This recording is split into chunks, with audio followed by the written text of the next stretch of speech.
What's up, Chicago? Welcome into the CHGO Blackhawks Podcast. Hope you're having a great Monday. I'm Jay Zawaski with Greg Boysen and Mario Tirabassi.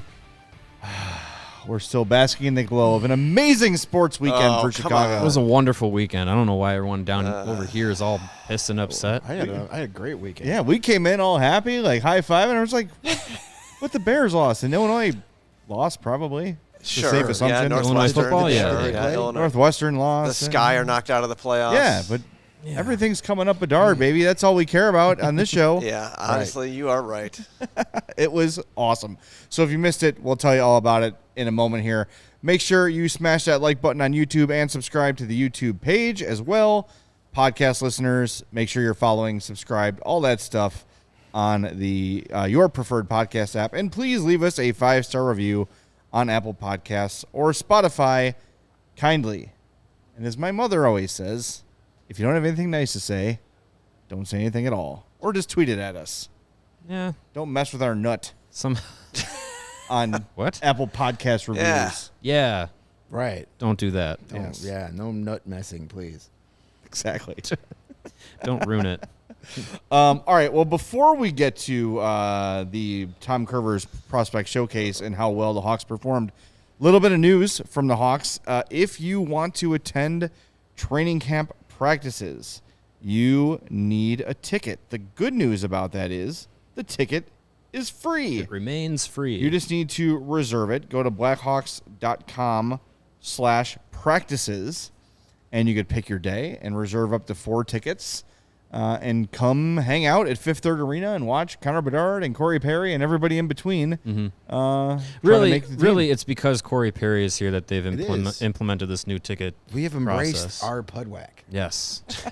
We've embraced him. I can't wait till he's named captain of this team. Oh my God, That would be. I want that to happen just to see everybody's reaction. If there's DraftKings odds on next Blackhawks captain, you put your money on Corey Perry. yes, Well spent. I want to see it just to watch people lose. Oh their my shit. God, that would be quite a thing. I mean, he might get a letter or something. He might get an A or something this year. Why not? Realistically, honestly, could. he could. Yeah, I mean, listen, I know we've hated him for so long, and rightfully so. yeah. But there goes he. If you're a young player, you can emulate a lot of what he does Yes. and get far in your career. Mhm. There's worse people to try and style your game against. Look, there's a reason he's still in the league, Yes. and there's a reason that 31 teams hate him when he's not on their team. Yeah. But the teams that have him love him. And when you look at the teams that have employed him, pretty good. Pretty good organizations have employed him. It's quite the skill to be able to have 2 styles of career: be a former MVP, Yeah. and then be an older player who's still in the NHL because you can play effectively, getting under the skin of an opponent and being a leader in a locker room. Like it's really impressive. You have to commend him for that.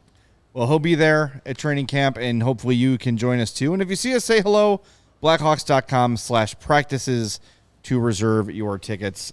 Jump in there and do that because I'm going to imagine these are going to go pretty quickly. Yeah. We got the full training camp schedule, which is fun, exciting to see that, and starts up on Thursday. I assume the first 3 training camp days, Thursday, Friday, and Saturday, are going to be very busy, but it's going to be a good time. We're all excited to finally get to real work. Yes. Getting on the prospects practices was a good appetizer for later this week. But yeah, it's gonna be a good time. Appetizer? Yeah, appetizer. Okay. Teases your appetite. Okay. Is Anyway. that different than an appetizer? Forget it, he's rolling. Yeah. But yeah, it's gonna be good. It's gonna be a good time. Yeah, it will be. It's going to be a lot of fun. Really looking forward to it. But what was really fun this weekend, especially Saturday, was the Tom Kurvers Prospect Showcase. And boy, oh boy, as much as people are bending over backwards to minimize the performance Connor Bedard put on, wow. You talk about a guy playing at a different level than everybody else on the ice with him. Yeah. That's Connor Bedard. And yes, it won't be quite as dominant when it's an NHL game, of course, but you saw everything advertised that Connor Bedard brought. And what amazes me and we've heard about it. We've seen it in highlights, but something different about seeing it in a Hawks jersey for some reason is how quickly that shot is off his stick. Like that. 2 of those goals he scored, the first and second goal, the goalie was like, what happened? Yeah. It's behind me. He was like Tony Esposito in the Benny's commercial. He's like, what the hell just happened? Like, I got scored on? Yeah. How did that happen? And what I love, and if you missed the highlights, I know Charlie Romeliotis tweeted out all of them, and there's a whole bunch, but he's able to change the angle on the shots by like pulling it close to his body and then getting the shot off so quickly. It's unreal. That shot is like nothing I've ever seen before. It is crazy. Yeah, I mean, to the counterpoint of his greatness that could be is that, it's in a rookie camp game. Sure, but that doesn't mean his shot is not NHL caliber. Yeah, maybe the space he had is a little different. Right. But the quality of his shot doesn't change in the game that he plays. That shot is going to embarrass a lot of NHL goalies. Oh, yeah. Over the next few years. Yeah. Yeah. Yes. It was against guys that most of them probably will never sniff the NHL. Yep. Guess But what? that shot, Connor Bedard's teammates, probably 2/3 of them won't sniff the NHL either. Sure. but it doesn't matter. Like, sure, he's not going to have that space. He's not going to have that freedom when he gets to the NHL. He'll create it on his own. Yeah. And that shot is going to give him that space to get creative, because people are going to back off when he's got the puck because they don't know when it's coming or where it's coming from. And that's going to allow him to just embarrass people. And, like, so yes, sure, it was against AHL, ECHL, rookie players, but that shot is legit. Name 5 guys that can shoot better than that in the NHL right now. There's not 5. No, maybe 2. Maybe 2. Maybe 2. Austin Matthews. Austin Matthews and That's it. McKinnon, maybe. McKinnon. Man, Pasternak. McKinnon's speed is more his weapon than Yeah. his shot. Like, McKinnon's a great player, top 3 player in the league right now. For now. But his shot is not like, he doesn't make my jaw drop by his shot. It's the speed. I think and it's Matthews, Bedard, and everybody else. Yeah, I mean, the people who I trust to analyze those kinds of skills at the highest of levels all say the same thing. So, Well, yeah. And people were saying that on Twitter about, it's just a rookie game. Like, yeah, I'm sure Colton Parayko is the guy with the answer to stopping Connor Bedard's shot, right? Like, And listen, if you're on Twitter, I saw a lot of this. And kudos to, which I'm going to assume was Mario on the main show account. Yes. If you were upset at any CHGO Blackhawks tweets this weekend, I know. Yes. When they it's- came from me. I know when it's you, and I know when it's you. Like, I know. The voice is a little different, yeah. So, but I saw so many people. Not so many, but one is too many. If you are seriously out there saying one hit is going to, make him a bust, if you're like actively cheering for an 18-year-old superstar player to get injured and ruin his career because he's not on your favorite team, Get a life. make better life choices. Yeah. Seriously, go outside, smell a flower, maybe make a friend because you probably don't have many. yeah.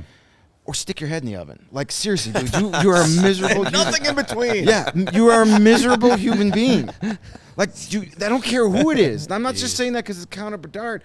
Like, It's just it's a shitty don't way to feel. cheer Yeah. for professional athletes to get hurt. Right. Once they get hurt, you can kind of be like, meh, that's too bad. Kind of like when Aaron Rodgers got hurt. I didn't cheer for it, but I also kind of chuckled at it a little bit. Well, he's a penis. Right. Karma kind of sucks. Yeah. But don't, like, if you're literally putting out there that, like, my best was there was some guy that was like, we're not scared of him. Go Blue Jackets. Okay. How's that dumpster fire treating you right now? Yeah, you and go- your go ass Blue- jackets. go Blue Santilli had a Jackets. hat trick Yeah, too this sure, weekend. sure but he did. Empty netter. But nobody talked about it. I wonder why.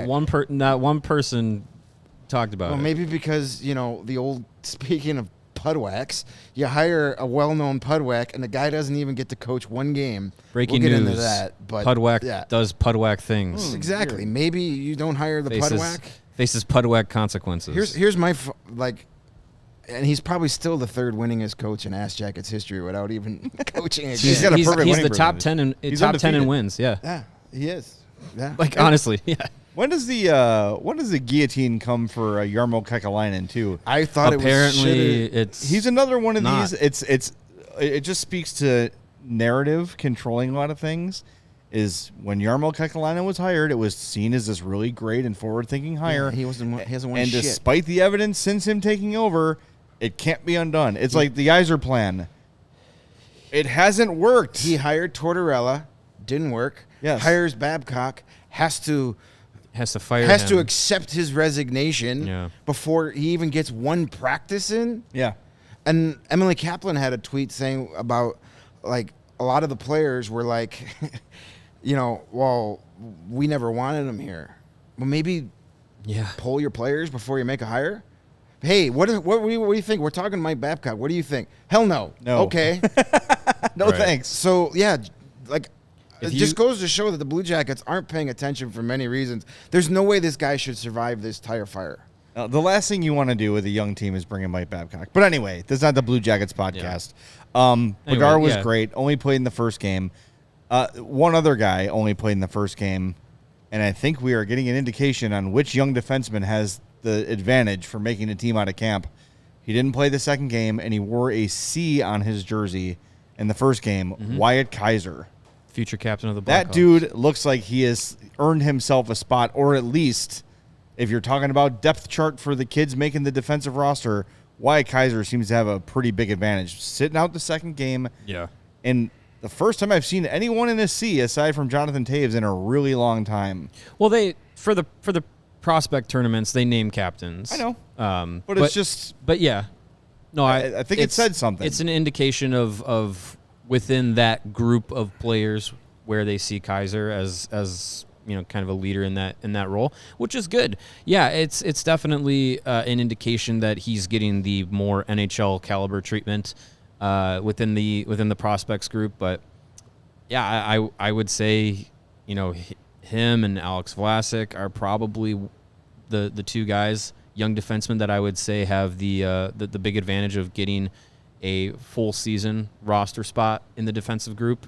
We'll see about Korchinski, but as far as how he played in the first game, how he looked at the practices, like we talked about it throughout last week, that Wyatt Kaiser looked out of all these young guys looked the most NHL caliber, NHL ready, and that's what you want to see out of him, out of a guy that finished the year in the NHL last year. Build on that momentum. he just looked really poised, and even talking to him, Yeah. he exudes a confidence without it being egotistical. It's like he understands that he's good. He understands that he's probably a little further ahead than most of these guys. But I don't know. I've been nothing but impressed with him. Again, we're talking about, rookie development camp, and we're talking about a prospect showcase game. But so far, so good. You want your best prospects to look like the best prospects. Exactly. Right. And when he played to end the year last year, I think all of us sort of felt like, all right, he looks a little ahead of schedule. Like he came in, maybe the first game was a little bit rough, but then started to really activate offensively. You'd see him, going behind the opponent's net and trying to make some offense happen. And you really saw him like get involved in the game and not just sit back and keep it as safe as he could. And when he played his game, he was more effective. And I don't know, I'm not trying to make too much out of it, but I think slapping a C on him and sitting him in the second game is making a bit of a statement. It's a bit of an acknowledgement from the staff that, hey, man, we see you. We see what you're doing, and keep it up. Yeah. You're doing an awesome job. As you mentioned, when we got to go around last week and we talked to a handful of these young kids, Kaiser has that presence. Yeah. Like he's just, we talked to him and he basically said, like, hockey's high. The game is the same at any level. We talked to him about, getting a taste of the NHL and what was the toughest studies. Like, the game is the same. It just happens in quicker, smaller spaces at this level. Definitely has the confidence that you want out of someone at that position. And at that age, it's impressive. So, yeah, I mean, I've said all summer that it's Vlasic and Isaac Phillips that have the inside track to get that open night spot. They still might be, but Kaiser's definitely making a case for himself. But again, it's just the rookie camp, the rookie games. We'll see when he gets to training camp coming up this week. One guy I want to mention, because I think it got lost in the Connor Bedard mania, and rightfully so. But we're not getting a lot of people talking about Drew Commesso pitching a shutout in that game. Yeah. And that, again, I know, rookie game, preface it all any way you want, but it's still your top goaltending prospect not giving up a goal. That's what you want. If he's playing talent that's beneath him, he should shut them out, and that's exactly what he did. That's a big thing for a young goalie. Get that confidence right out of the gate, because if he would have given up 4 or 5 goals, you'd be like, you'd go on the flip side. You'd overreact in a bad way because it's, hey, you shouldn't be giving up goals to these St. Louis Blue AHL players. But he was solid in that, and that's what you want to see. You want to see in this situation, your best prospects look like the best players on the ice. And Kaiser, Bedard, and Commesso were the best players on the ice. And let's throw Kevin Korchinski into that, too. He was fantastic. Too, because, hot damn, that dude working breakouts with Bedard, like with the speed and the vision. And Korchinski also with the confidence with the puck, right? Like, not afraid to circle in, to go deep, and knows he's got the speed to get back. I came away very impressed with the ones you just mentioned, Korchinski, and I thought Nick Lardis had a hell of a couple games too. That hat-trick goal for Bedard, where Lardis comes into the zone with full speed, quickly pulls up, turns it a forehand, and puts it right on Bedard's tape as he's going the other way. I don't know if that was a design play or not. I don't think so. But Lardis showing his speed, and I thought Martin Miziak looked really good too. Like, the second-round picks from this year's draft look solid. But you're right. I don't want to get lost in the Commesso thing either, because if you watched that Hawks-Blues game on Saturday, 5-0 did not reflect the game. The Hawks were the better team for sure, but it was a lot closer than the score indicated, and Commesso was a huge part. Yeah, he played really, really well, and what I like about him is he plays with a lot of calm and a lot of patience too. You know, and I wonder if working out with Jeremy Swayman and doing all the training that Vasilevsky's doing and all the yoga and stuff he's doing, he said it to us last week that he can feel a difference in the way he plays, not just physically, but like his breathing is more under control and his mind is more under control. He looked every part of the hype we've seen about him so far. Yeah, I think you wanted to see the top prospects that we're all excited about excel in this tournament, and you saw that. I mean, Commesso in net looking, like you said, like calm, controlled, poised. That's what we've heard and we've seen from him in the time leading up to this point of becoming a signed prospect, getting into the professional level. So being able to see him perform at that level where he's amongst his peers, and in this tournament, if you shine amongst your peers, that's everything that you're looking for. So Commesso did that, Korchinski did that, Bedard, even Nolan Allen, I think, defensively, played a really good game. And I think we actually saw but we saw a part of his game that so far hasn't really been highlighted enough, is his offensive ability to be able to jump into plays and stick handle. And on one of the goals against the Wild, he jumped into the action, jumped into offensive zone, made a nice little move, and backhand fed the puck to the front of the net, and Colton Dock's there to knock it in for a goal. Like, it's something that we talk about Nolan Allen's ability to be physical, be defensively responsible, kind of like a Nicholas Hjalmarsson light type of player. But he has that offensive ability, and I think it was good to see that on display in this tournament. I don't know how much we're going to see it as he progresses through his professional career, but to see it already, like, again, amongst his peers, be able to have the confidence and comfortability to go out and do that, I think was a good thing to see. And he beat the shit out of Ryan O'Rourke, which was great too. Yes, he did. So that was nothing wrong with that. Nothing wrong with that. So it was a good tournament for him. All the top guys looked like the top guys, and I think that's the biggest takeaway. That is the best takeaway for Blackhawks fans. Sure, you lose 7-4 to the Wild in a game you were winning 3-1. You don't want to see that, but again, these are a lot of guys that are, 18, 19, 20 years old. Like you're going to have a game like that. The fact that didn't happen against Drew Comezzo and did happen against Mitchell Weeks, nothing against Mitchell Weeks, but different prospects. It's a different expectation. Yeah. It's exactly what you wanted to see. Perfect scenario for Blackhawk fans and for the Hawks themselves, that your best prospects stood out and looked like legit prospects. That's what you wanted to see. If these guys came out and struggled against this level of competition, I wouldn't be ready to be like, oh my God, the rebuild is a bust. We got to get, but you'd be concerned. Mm-hmm. You'd be like, okay, they should have looked better against this stuff. And the 7-4 loss on Saturday, doesn't matter. Like, come Thursday, we're not even going to remember it. That game happened.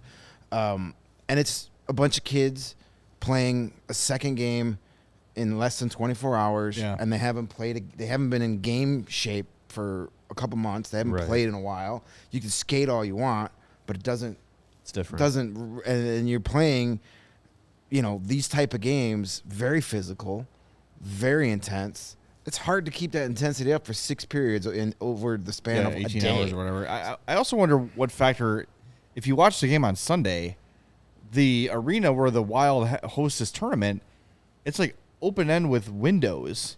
So for the second period where the Hawks kind of really fell apart, their whole defensive zone had like sunlight on it. And you have to wonder if that played a role for the goalies and the defense. Like, it's got to be a weird adjustment to have. It's you could see like reflecting light on the ice. Yeah, it's not a normal thing to have natural light in an arena on a surface. But I mean, a lot of these guys have played in small arenas and other tournaments where it's during the day. I'm sure it was a small nuisance to deal with, but I mean, yeah, sure, it could have played. I just thought it was odd. It was kind of a weird looking thing. Yeah. All right, we're going to take our first break of the show. We'll get back with more, including some of the other prospects that really stood out and what we're going to be looking for when training camp starts on Thursday. Hey, are you in the market for a new or used vehicle? If you are, we've got some great news for you, because Ray Chevy in Fox Lake has just joined the CHGO team, and they've got this thing, maybe you've heard about it. It's a pledge called the Ray Price Promise, and it's a guarantee that the price you see online is the price you pay when you go into the dealership. We found that in many other cases, dealers will raise their price on you when you come into the dealership, saying things like, are you a recent college graduate? Are you active in the military? Are you a farmer? In many cases, the answer is going to be no. And that's when those other dealers will raise the price on you, saying the price online included limited rebates that you don't qualify for. Well, at Ray, that's not the case. The price you see online is the price you pay, with no add-ons added to the price ever. In fact, Ray will do everything possible to find additional savings for you, which will make the price even lower than what you saw online. As one of the top-selling dealers in the Midwest, you'll always be able to shop one of Chicagoland's largest inventories. Save big at Ray Chevy, because they now have over 100 Chevy Trax models available, starting at $21,495. And now, through the end of the month, September 30th, all buyers can qualify for 0% financing. Make 0 payments until 2024, plus put no money down. And best of all, pay 0 hidden fees with the Ray Price Promise. Visit Ray Chevrolet in person in Fox Lake or raychevrolet.com. Serving the community since 1963. Find new roads. Speaking of payments, are you tired of spending your paychecks on cable? I know a lot of people are. So visit our friends at Fubo TV. Go to FuboTV.com/CHGO. Why? Well, how about 140 plus live channels of sports, shows, movies, and news? How about streaming live TV from any device? You can watch the most Chicago sports for the lowest price, and with that free trial, you can start watching immediately. FuboTV.com/CHGO. There is no contract, there is no cable, there is no hassle.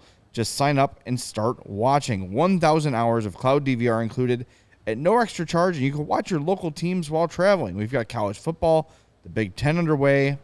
The Chicago Bears are allegedly playing football. You got NFL Network. You got Red Zone if you want to ignore the Bears on Sundays. Ryder Cup coming up soon. Watch all your favorite college football and the NFL with Fubo. Go to FuboTV.com/CHGO to sign up for 15% off your first month of Fubo Pro. Again, that's FuboTV.com/CHGO. Who else to you fellas looked good in the prospect games aside from the ones we've mentioned so far? I think Colton Dock had a pretty good showing, and I think for him, I think the confidence hasn't really been an issue for him in his young career. But I think this time last year, there was a lot of expectation for him going into this same showcase camp. He was playing with Lucas Reichel, who at this point was Connor Bedard before Bedard ended up showing up where he was the top prospect. But he was playing with Reichel, and then he got hurt early in the first game, wasn't able to play the rest of the games against the Wild last year. So being able to have two solid efforts in these games leading into training camp, leading into now his first professional season that he's going to play, I think that was good for him to have that showing, show that he's healthy, ready to go. And yeah, I think the expectation should be, I don't want to say high, but the expectation should be that he's going to play a prominent role in Rockford this year and maybe build something there. I mean, as you look at the roster in Rockford this year, he should be towards the top of the scoring on that team, you would think. You'd think. It's always hard for the young guys to jump, especially into the AHL where it's a different style of game. It can get muckier than the NHL. It can be a little bit more physical. But I would think once he gets acclimated to all of that, I agree. I think he would be able to be one of the more prominent point producers. My observation, watching these games late at night, tired, not live after all day at a music fest, but that's the dedication I have for you. Very dedicated. Very we dedicated. appreciate it. Slightly crazy, very dedicated. This will make you happy. Your guy, our guy, the man of the incredible mustache. Oh, yeah. Samuel Savoie, doing his thing. Yep. That's what I don't.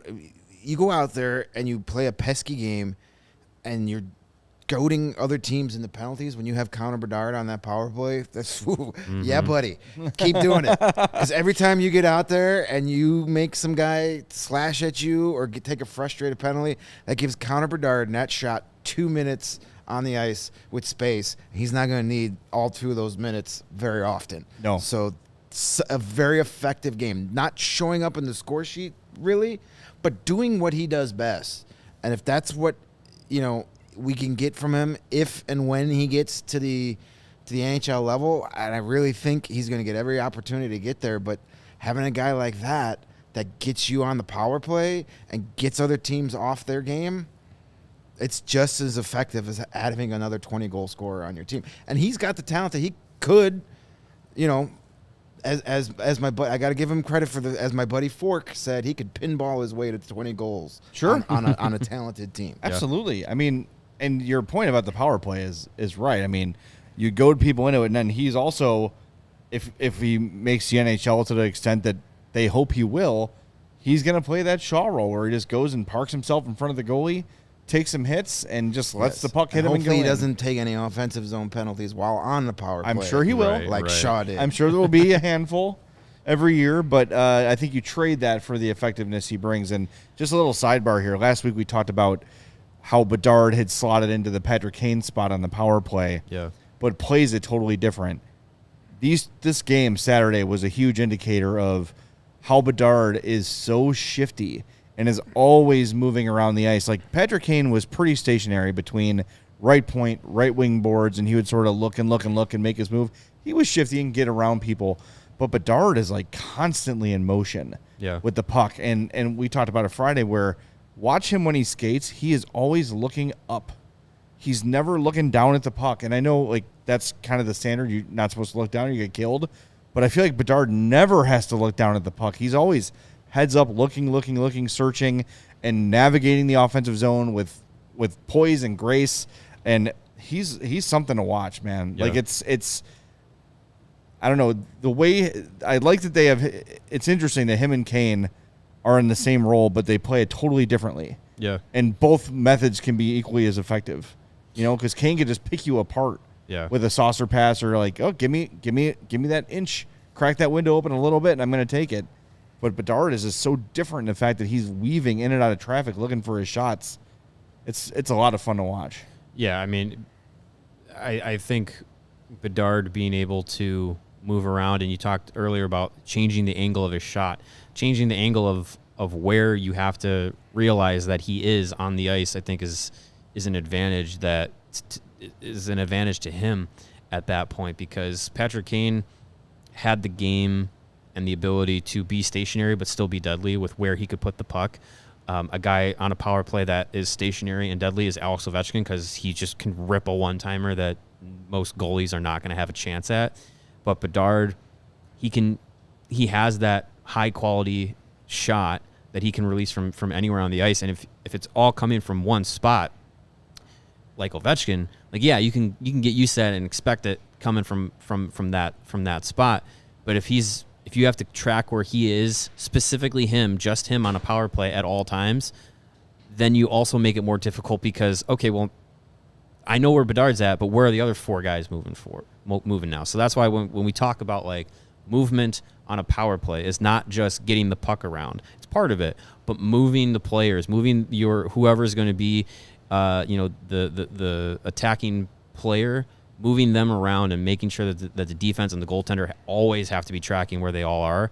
It causes a lot of chaos defensively on a penalty kill, and that's two things you don't want. It's two things you don't want on a penalty kill is guys having to kind of weave through the mess of movement and try and figure out where everything's coming from, and then also stopping all of it. Right. So I would love to see at the NHL level the Blackhawks power play and the movement that we saw this weekend translate. Like, not only is that going to be like an Anders Sorensen thing, but I hope it's also a Luke Richardson, Derek King, like, want that to be a thing. Yeah. Poison Grace, by the way, is my favorite Ray LaMontagne record. Is it Poise and Grace or Poison Grace? Either works. It's a sequel. It's like a two-part Poison, album. Exactly. yeah. No, I agree 100% about the movement. How many times last year and in the years past do we sit there and we watch a Blackhawks power play where everybody's just got their spot and they're just passing it back and forth, and the penalty kill has the advantage because you're not making them move. You're not making them make decisions. You're not tiring them out. Exactly. I want to see that counter Bedard just all over the ice at the NHL level. Hopefully, this coaching staff doesn't try to coach that out of him and say, no, you just go over here and stay here and do this. No, coaches don't usually do that, right? I mean, we're seeing this in another team in town. Matt. What are you good at? Good. Stop doing Yes. that. Yeah, like, hopefully they say, now they may not let him give him the freedom you saw at a rookie camp game at the NHL level, because you're going to have guys that are a little more savvy out there, done it for a long time, could maybe goad him into making a mistake, and all of a sudden there's a shorthanded breakaway going the other way. But the reward is much greater than the risk. So maybe they temper it a bit. But I just hope they don't. I don't think Luke Richardson would. The concept should still be there. This is a question I have is when you get a talent like Bedard, and maybe we asked this to Luke and Kyle this week, do you just like let him cook?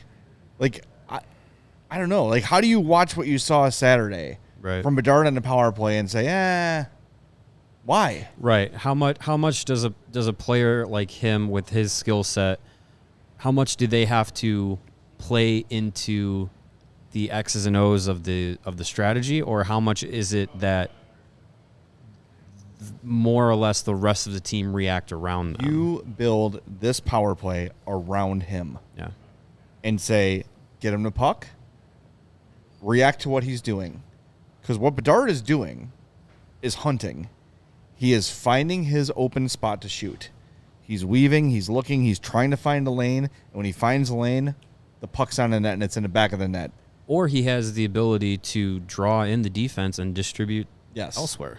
Yes. Like he is the way he move. Like, yes, he can stick handle and skate very well, but the shot is the thing that is going to keep opponents. I'll never forget. I've talked about this before.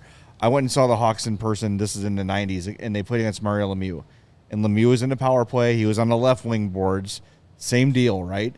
And I shouted out, like, someone just go get him. Someone hit him. And as soon as the Hawk went anywhere near Lemieux, it was like, boop, puck on the stick of Yager or Ron Francis or whoever it was in the back of the net. It was just, I dare you to come and try to get this puck for me. And when I do, I'm going to give it to someone else and they're going to score. Yeah. Like you saw it Saturday. That's, what was the second goal was one where you really weaved, right, and made the shot. You saw the fear. The defensemen were really like, oh God, what do I do? Right. Like they didn't know what to do. Because you go and try and attack him one-on-one, you're likely going to lose that battle. You give him too much space, he's going to rip a shot from the left circle to the far glove side of your goalie and put it right past his ear hole. Right. Like choose your death. Yeah, Right. it's really a You want to die slow or do you want to die a fast? tough position to be in to defend him in that spot, especially when he has space. But I mean, that's just the kind of skill level that he's going to bring. And yeah, I would like to think this year and going into next year, the talent level around him will be able to play off of it. That's why we're all in agreement that him and Taylor Hall are going to be locked together, because I think that's a guy who can operate on that level and distribute and finish this similarly to how Bedard can. Yeah. Again, I just hope they let him cook. We're seeing Jeremy Eberton over there at Hallis Hall try and make Justin Fields a pocket passer when he's not a pocket passer. So don't make Connor Bedard a pocket passer. I think Luke Richardson and that staff a little smarter and don't have the ego that need to say I'm going to make the Restricting Connor Bedard is a great way to get fired. Absolutely. Mm-hmm. Yes. It is. And I don't think you can restrict Connor Bedard. No. It's a different sport, obviously. But you could say, Connor Bedard, don't do this. And the Connor Bedard goes, sure, coach. And he's going to go out there and do it and score a goal. And Okay, go, Skip. What are you going to do? Get mad at me because I scored a goal? No, you're not. So, this is why I've been telling people, if you're in a fantasy draft coming up in the next few days, next couple weeks, Taylor Hall's out there in a late round. That's a good Dude is going to be a good great move. value pick. A lot of people who aren't really paying attention to the Blackhawks or see Taylor Hall and know the Blackhawks were awful last year, go, I don't want him. Dude is going to rack up so many points on that power play and on that top line with Bedard, be it assists or he's going to be wide open for goals because everybody's going to get trapped watching number 98, and there's Taylor Hall going to be standing there all alone, and he's still good enough to put the puck in the back of the net. That's a guy I think you need to grab if he's there late round, or if you're doing an auction, try and sneak him in late and get some amazing fantasy. Yeah, value. you're going to get some return on investment on that one, I would think. That's for sure. Sorry, that was a long sidebar. The guy that stood out to me most was Colton Dock that we hadn't mentioned yet. But I also want to mention Ryder Ralston. Yeah. Who, that speed is evident.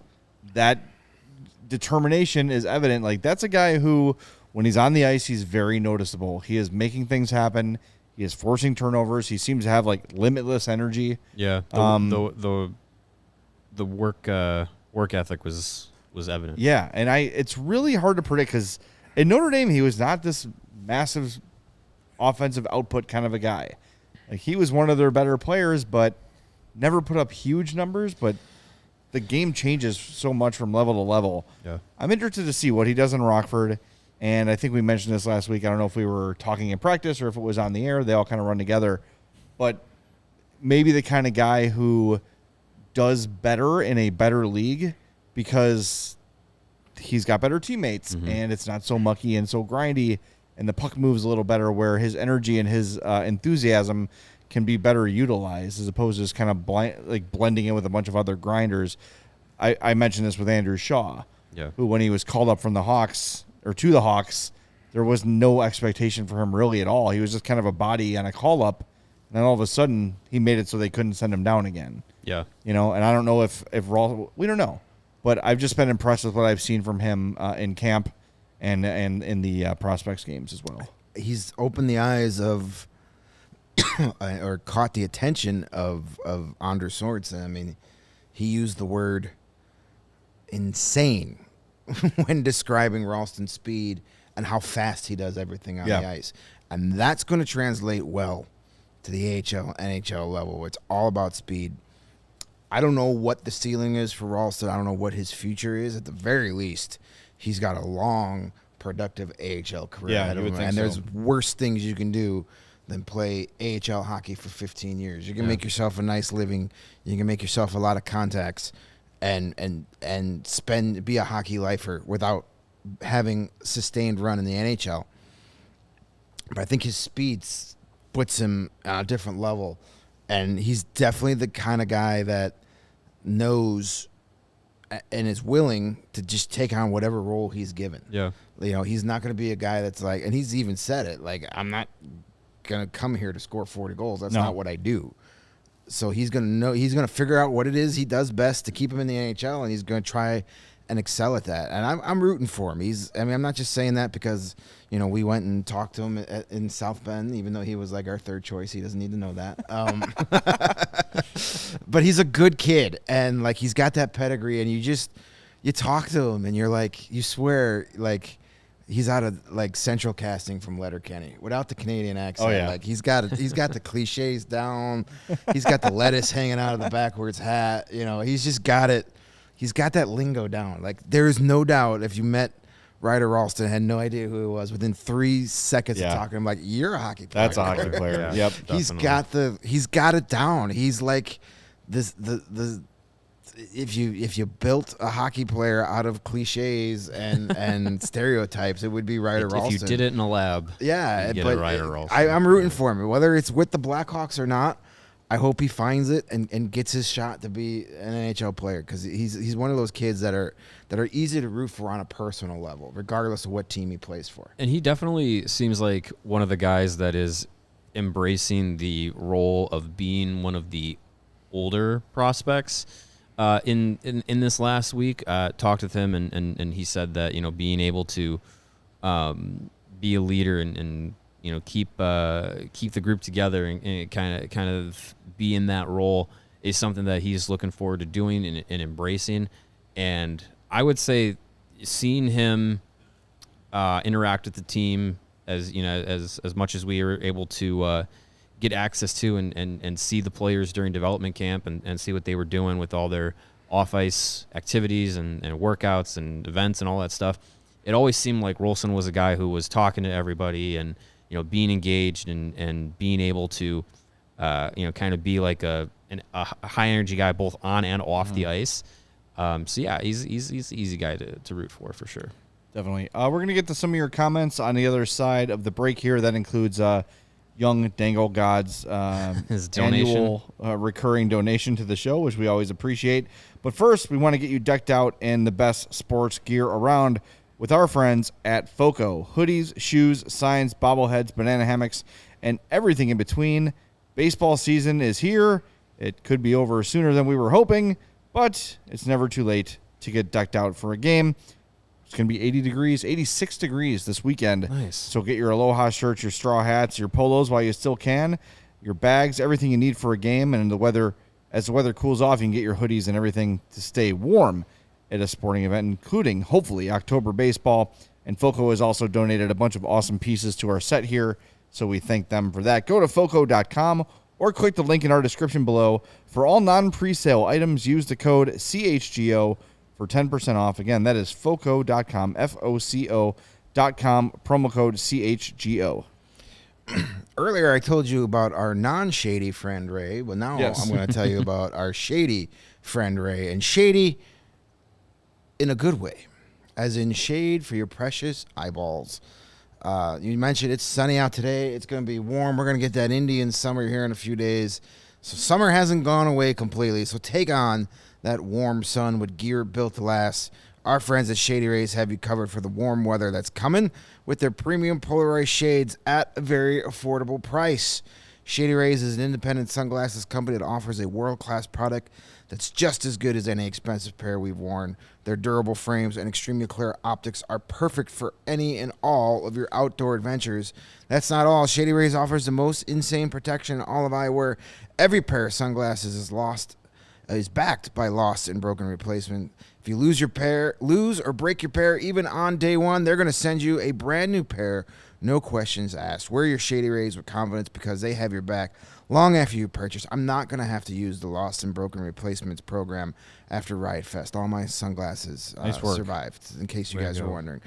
Together with their customers, Shady Rays is providing much-needed support to nonprofit partners across the U.S. through the Shady Rays Impact Program, from building play sets for pediatric cancer patients to providing young adults with MS the outdoor adventure of a lifetime. Shady Rays is making an impact in your community and others like it now and for years to come.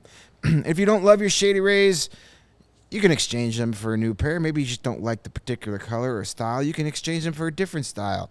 Maybe that goes better with your flow. Or you could just return them for free within 30 days if you don't like them at all. But I don't think you're ever going to do that.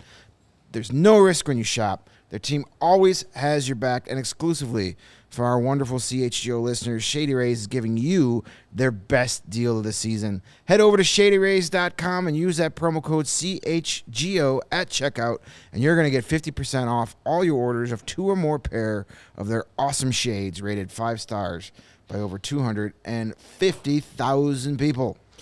Hey, while you need to reach for your Shady Rays on these sunny days, you can also reach for a nice, cold Goose Island beer. The proud beer sponsor of us here at CHGO and Chicago's beer since 1988. I had planned on playing in tonight's CHGO company softball game, but apparently the fields are unplayable. Damn it. Yeah, so now what Now am I you're going just to do? going to stay here after work and go to the drink some Goose Island somewhere. Yeah, I think I'm gonna, stay a little bit longer and have a Goose Island and wait out traffic.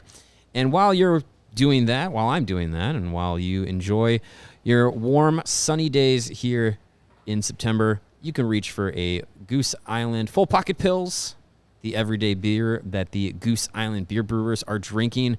Or you can go to the family of the Beer Hug IPAs, the Imperial IPAs that are dangerously easy to drink. Or with the Golden Sun high in the sky, reach for a cold golden can of 312, the wheat ale, the staple of their year-round beer roster. And, of course, we are into mid-September, and you can grab a beer that is not mid at all. CHGO's Oktoberfest helps you ring in the fall season. You can get all of these and more ultra-fresh, brewery-exclusive beers at the Goose Island Original Brew House, which is on Clybourne Avenue in Lincoln Park. Or you can go to their tap room on Fulton Street in Westtown. Again, that is the Goose Island Beer Company, Chicago's beer. All right, if you're just joining the show or you got in halfway, make sure you smash that like button for us on the YouTube page. We would appreciate that. And don't forget those 5-star reviews on Apple Podcasts or Spotify. Let's get to some of the comments here. We know Young Dangle God chimed in with his weekly recurring donation. He says, scenario, Kaner resigns in Chicago to join the Bedard show. Which power play has the most points at the end of the year, Kaner and Bedard or McDavid and Draisaitl? How close would that be? And he donates his dollar, as he does, for mentioning re-signing Patrick Kane. It's actually a decent hypothetical. It would still be McDavid and Draisaitl. Yes, I think so. Probably. But I mean, let's make pretend. I think if you have both Bedard and Kane on the same team, you don't have them on the same power play. You don't think so? Because It's redundancy. they're ultimately providing you the same thing. But you could put Kane on the right side, Bedard on the left side. And we saw how well that worked with Kane and Panarin. Put Bedard in a Panarin role. Yeah. I mean, Is that a problem? I'm not mad about it. Right, yeah. I mean, is there a reason to split the two of them up? Because if you split the two of them up onto 2 separate power plays, you're still stacking your power play 1, and then you have Bedard with a inferior power play 2. Sure, he elevates it a little bit, but I don't know. I'd rather stack power play 1 than split those two up. I would feel like if they were on the same power play unit, they would be the most prolific of the two. So I don't know. I would have them together. Has your mind changed at all about that potential? No. My mind hasn't changed, and I think it's very clear that the Blackhawks organizational mind is not changing. Like they're moving on. The new era is here, and it will continue to grow beyond Bedard and Korchinski and Reichel. All the new pieces of the new era are going to be here in subsequent years, and eventually Taves and Kane and all the guys from the Cup era teams, they're going to get their recognition. That era will be honored forever, and the future will soon be the present. And I think the organization and the fan base, as soon as Bedard is playing any NHL regular season games, 1988 will be the past very quickly. And I think I think for a large portion of the fan base, it's already happening too. I think there's so many people that are going to get excited for and on the Bedard train that the contributions to this organization from guys like Jonathan Taves and Patrick Kane will be appreciated and honored, and they will be the past. Yeah, I'm looking forward to the day we no longer have to talk about, well, what if we bring Patrick Kane back? Let's just move on. Yep. Like, it's good. We can move on. I'm getting He's a little not FOMO back. because I'm seeing how good the hip looks and how he's ready and everything. I'm like, Again, what if this is a Chelio situation where But what he has does 10 it? more great But years? what does That's it do? fine. What We it? got Connor It doesn't do Bedard. anything. You're right. Yeah. It makes you what? A high 70s points team? It doesn't put you over the top, and they're not looking to try and get over the top yet. It's all still part of this process. I think also the most important thing about it is you want this new leadership group to take hold, and it's not, a knock on Patrick Kane or Jonathan Taves or anybody, but as we've said many times before, it is impossible for new leadership to take hold when there are dudes of that high profile in your locker room. Right. I don't care. Like, call it Sidney Crosby, call it Connor McDavid, call it Austin, whoever you want it to be. It's hard for a new group of young players to really assert themselves as leaders when a person that high profile is there. It's impossible. It's impossible. I wonder too. Like, Sidney Crosby grew up his first year living and playing with Mario Lemieux, and I would love to ask him. We'll never have the chance, probably, but like, was it hard for you that first year? Yeah, maybe he'll be around. Maybe. Was it hard for you with him there to make the team yours? And maybe rightfully so it shouldn't be yet because Mario is still there. Right. I don't know. It's interesting. I just see when I see the hip thing, I'm like, nah, he's gonna be good again, isn't he? He's gonna be really good again. And that's good for him. I don't care. Yeah, like you're right. And you said like you don't want it to be another Chelios. Well, the difference with the Chelios thing is Chelios went on to be good for many years, and the Blackhawks were bad. Yeah, Right. Patrick Kane can go out and be good with whatever team he signs with, but the Blackhawks are going to be good again soon. right. Where they don't need we're super excited about Connor Bedard. There's so many other good young talented players coming. Too. Yeah, and that's the thing too. That's like, what makes Connor Bedard even more exciting because he's going to have really talented, fast teammates of his same age that he could play with for a long time. And that's what's bothering me is as we kind of started the show, people trying like to poo-poo he just had that game and a hat trick, and one guy doesn't make a franchise. Tell me you're not paying attention without telling me you're not paying attention to what the Hawks are doing. If you think that all of their hopes are pinned on Connor Bedard, again, as Chris Peters said, he is the shortcut. Mm-hmm. But look at the rest of the prospects they have. Before they drafted Connor Bedard, what were they, number 5 last year? 5, according to The Athletic. Yeah, I mean, they've got a lot of good young players that are going to be here for a long time. It's not just Connor Bedard. He's a cherry on the sundae, right? But there was a member of the media who wrote, this weekend, like, Connor Bedard had a hat trick in a meaningless game. 2030 Stanley Cup, here we come. Dude, it's your job to cover this team. You should know better that they're going to be competitive long before 2030. right. Like, look at You'd what's hope, going yeah. on. Watch what's happening. Like, it's just so easy to be cynical And this is the same market that because Justin Fields looked decent at parts of last year are ready to anoint him as the greatest quarterback of all time. Meanwhile, you have Connor Bedard, and the same people are like, it's one guy. What can he do? Come on. Yeah. Like, it's just it's not connecting for me. It's almost as if there's no enjoyment when there's no like struggle. Like like Chicago fans will only embrace somebody if they like work their way to become good. You've got this kid coming in; he's immediately your best player. There was a thing published today. Was it The Athletic? Somebody sent it this morning. Yes. Yeah, they already have him ranked as a 25 best player in the league. He hasn't played a game yet. Yeah. Like, be excited. It's okay to be excited. You don't have to be a cynical peen all the time. Right. And It's just it's the easiest thing to do, and the simplest way to live your life. To say chances are this isn't going to work, and then it doesn't work, and you go, "See, I told you." What is that? Have some positivity. And if there's anything, sorry, no, go ahead. I keep interrupting you. If there's anything to be positive about in Chicago sports at all right now, it's Connor Bedard. That is the only certainty in Chicago sports right now. Period.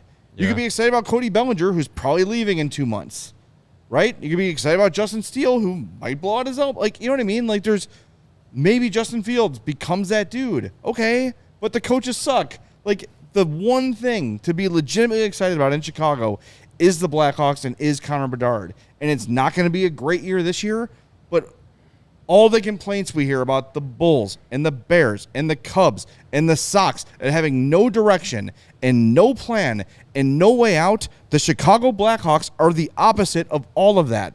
So if you're going to spend your time ripping on every other Chicago sports team in town for their incompetence and lack of vision, jump on the freaking ride because the Blackhawks have been doing it right since the day Kyle Davidson signed that contract. They are doing it the right way. Yeah. And they've got this kid now. It worked out. They won the lottery. Great, which is partial luck, partial planning. But guess what? Had they not gotten Connor Bedard, had it been Leo Carlsson or Adam Fantilli or whoever else it might have been, they're still in better shape than any team in this town without Bedard. And guess what? They've got him. Mm-hmm. So enjoy it. Allow yourself to be excited about this. There's no reason to not be. Yeah, you're not. By the way, Cynical Peen was a terrible Ray LaMontagne album. I saw them open for Porno for Pyros. I thought there was Awful I thought there was a Ween album. Yeah, you are not going to find a group of people other than how am I trying to say this? We are going to lean into the optimism that Connor Bedard brings to this Blackhawks organization. We've leaned into the optimism that Luke Richardson has brought as a seemingly very competent head coach. We've definitely leaned into the optimism that Kyle Davidson has brought in as a general manager and a guy that came in with a plan and a blueprint and objectives and foresight. I mean, we have good feelings about management. We have good feelings about ownership. We have good feelings about coaching. Now you have the prospect pool. You have the young players on the come up that we all also believe in. Like I don't, like you said, there's not a team in this city that you can check all those boxes. Future, management, ownership, coaching. Let me ask you a question, honestly. Right now, from this day, September 18th, 2023, what is there that you don't feel great about with the Blackhawks? I mean, I can answer.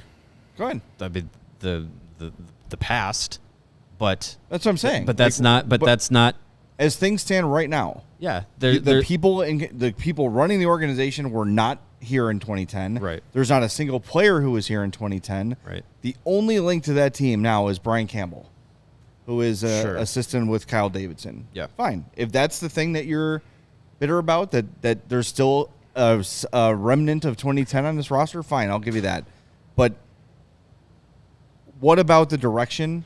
What about the way the arrow's pointed? What about the coaching staff, the management? Everything they've done everything right. Mm-hmm. They've done everything right. They've stuck to their guns and they did what they promised. We had a lot of people last year. You don't lose on purpose. That's not how you do it. Yeah. Not hearing a lot from those people these days. No. Won't be hearing a lot from those people. Those will be the first people those will be the people that will be at the Stanley Cup rally first. Yeah. Right in line. I've been on. Oh, I love you, Kyle Davidson. I've been on board with you since day one. Right. And as far as the cynicism, and there's a lot of people outside. We saw it a lot this weekend with our gloating of the Connor Bedard hat trick. From other fan bases that don't want the Blackhawk fans to enjoy this. Screw you. Stick it up your ass sideways. Like, Blackhawk fans, hey, The Rock always wanted you to do it that way. So if it works for The Rock, it's got to work. But screw you. Like, yeah, the Blackhawks are less than 10 years removed from their last Stanley Cup.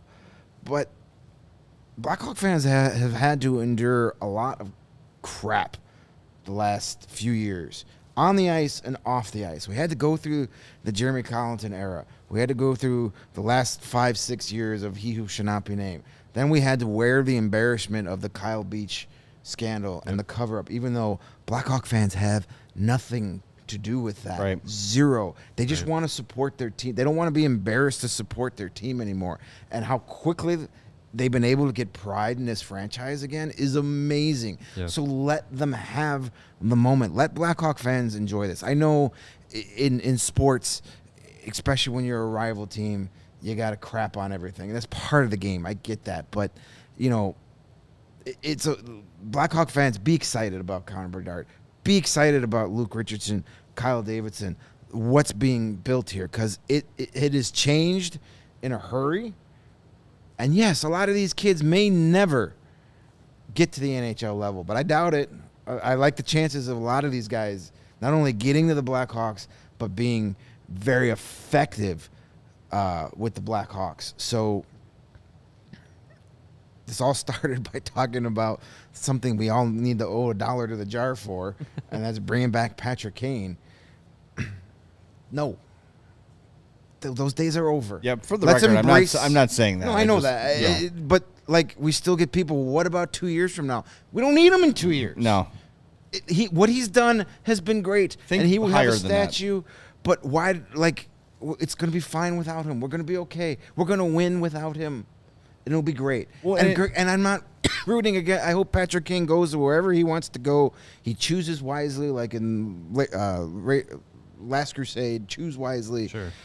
Chooses the right cup so he can win another Stanley Cup, do what he wants to do, and I'll be happy for him. But it's just time to embrace what's coming, and a lot of fans have.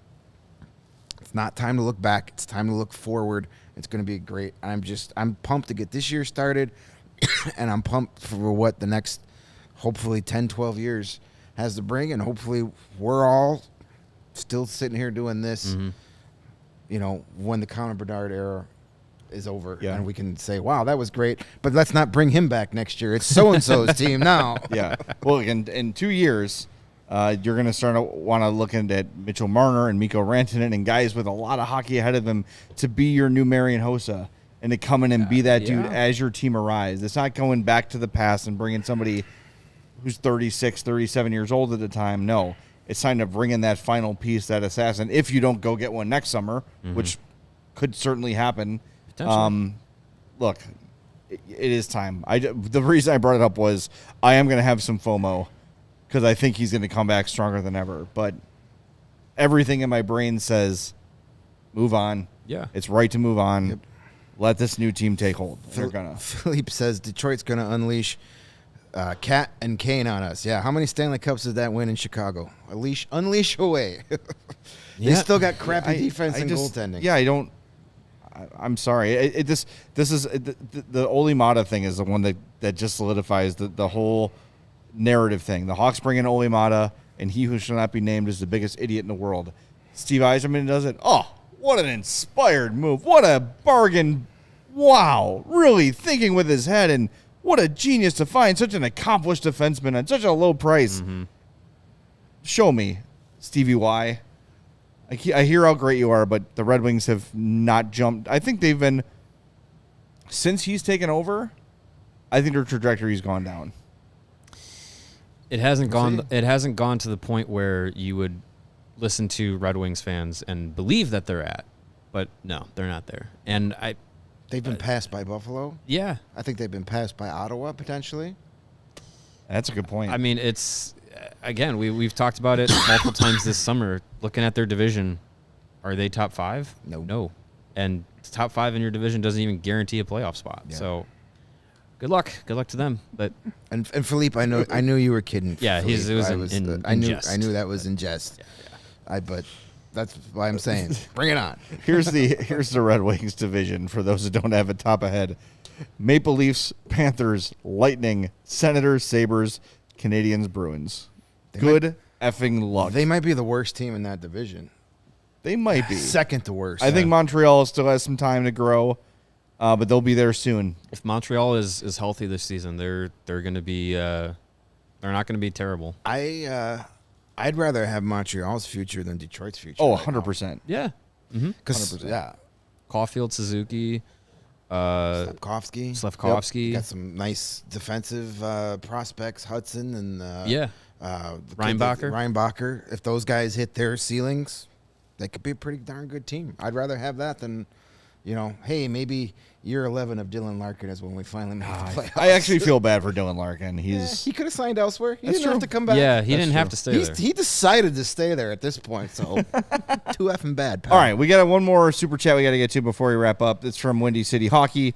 Says the future is bright with the Hawks. Jump on now. Absolutely. I told you on day yes. one, hop on the ride. Hop on the ride. We weren't BSing you. It's in the hashtag of every podcast description we've ever done on this show. Hop on the ride. So, all right, we're going to talk to you tomorrow. First T-shirt idea, That's right. and still It'll working get on done. it. All right, our week is weird, so pay attention. Yeah. Tomorrow, Kyle Davidson speaks. We will be on at 3 tomorrow. 3 p.m. Okay. Central. Wednesday, we're on at 2 because there's no Hawks camp stuff at all. Nope. Thursday and Friday, we're on at 3. So there you have it. Tomorrow at 3, Wednesday at 2, Thursday and Friday at 3.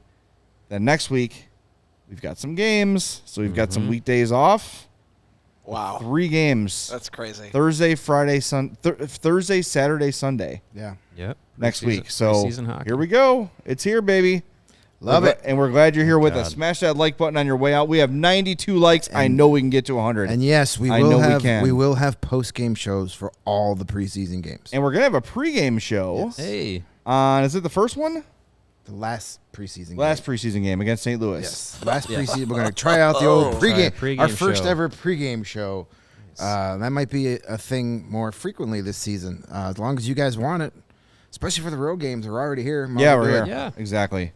It'll be fun. One more thing. Our friends at PHNX are in Australia Yeah. with the Coyotes How right about now. So that? check out the stuff they're doing. Crikey. That's really Good cool. stuff. Hopefully we get to Pittsburgh and Boston. I think we will. Just putting that pressure on the air. Let's go. All right. We'll talk to everybody tomorrow. At what time did I say? 3? 3. 3 o'clock tomorrow. Tomorrow on Pay the attention. Yes, sorry. Thank you to Lawrence for running the show as always. We appreciate it. Thanks to you for tuning in. We'll talk to you then on the CHGO Blackhawks podcast.